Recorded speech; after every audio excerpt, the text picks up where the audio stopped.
What's up guys, and welcome to Apple Education's Daily Tech Tips.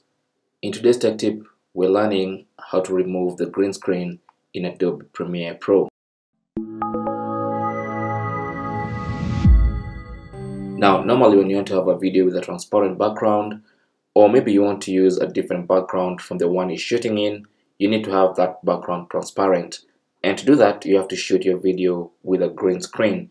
And a green screen is basically a plain color background which you can now edit in Adobe Premiere and get rid of that background. It doesn't necessarily have to be a green screen. It can be any color as long as it's a plain solid color in the background. So what you end up with is a video like this with a green screen, a green background. Now once you import that clip into Premiere Pro, all you need to do is go to the effects menu. You can find the effects menu here, and then go to video effects, and then select King, and then under King select Ultra Key, and you want to drag that Ultra Key effect onto your timeline just like that. And this should add a few more functions into the effect controls panel, as you can see right here.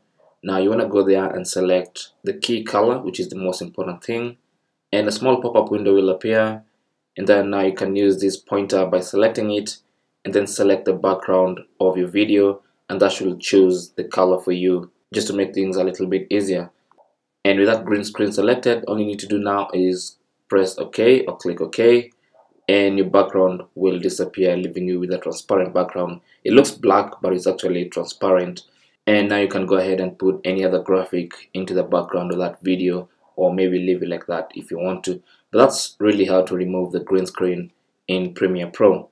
Thanks for watching. You can leave your comments and questions down below. Don't forget to share and subscribe for more tips. Until the next one, my name is Chris, and I'll talk to you guys soon.